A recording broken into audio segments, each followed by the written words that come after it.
To an architect, the Great Wall of China isn't just a fortification. It is a masterclass in materials science. The Roman Empire relied on volcanic ash. The Ming Dynasty engineered a composite material that remains technically superior to many modern cements. This isn't just stone and lime, it is the world's first biochemical mortar. The technical secret is the integration of Amylopectin. By mixing slaked lime with a concentrated soup of organic sticky rice, the builders triggered a unique chemical reaction. The real data reveals that this organic-inorganic hybrid creates a dense, microscopic, crystalline structure. This biochemical glue regulates the carbonation process, preventing the mortar from becoming brittle over centuries. It provides water resistance and compressive strength that allows the wall to survive extreme freeze-thaw cycles that would shatter modern unreinforced concrete. The structural genius lies in the bond's tenacity. In forensic tests, this 600-year-old mortar is often found to be stronger than the bricks themselves. By utilizing this polymer-like adhesive, the engineers created a continuous monolithic curtain across the mountain ridges. This wasn't just construction, it was molecular defense. The sticky rice created a flexible, resilient soul that allowed the wall to act as a single, unified organism against nature. But how does a 20,000-kilometer wall survive on the edge of a tectonic plate without snapping? What is the seismic logic hidden in the dirt beneath the bricks? Before we reveal the floating foundations, hit like and subscribe to City Soul AI, ready to stabilize. How do you build a 21,000-kilometer barrier across unstable mountain ridges without it snapping during an earthquake? To an architect, the Great Wall isn't just a wall, it is a continental-scale seismic regulator. The soul of its survival lies not in rigidity, but in topographical flexibility.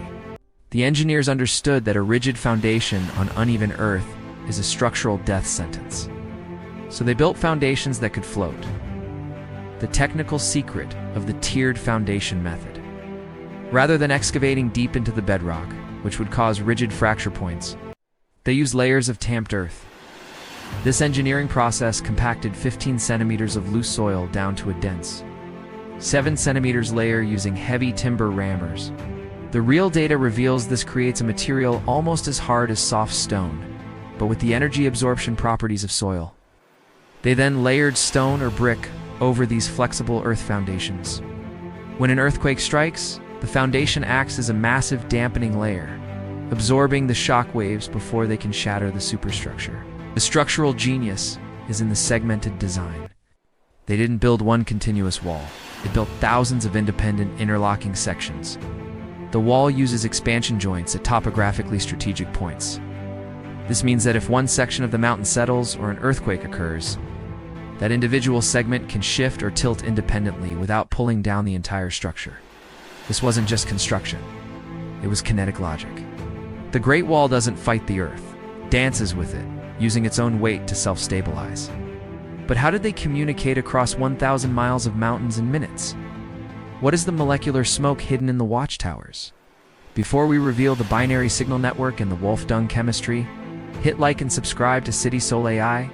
Ready for the signal? The Great Wall was never just a physical barrier. It was the world's first high-speed optical network. To an architect, the 25,000 watchtowers aren't just guard posts. They are data nodes placed at precise line-of-sight intervals.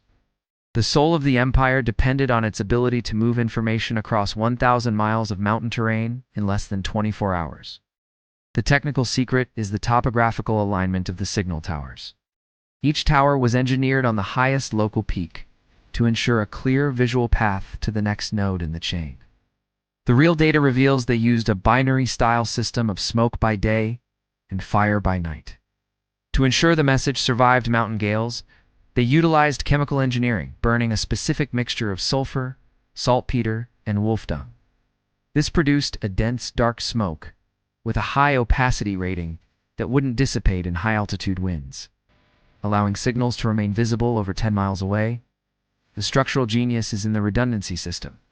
The towers weren't just a single line, they formed a mesh network with secondary towers on flanking hills. If fog or rain obscured one signal, the information would reroute through a different visual path.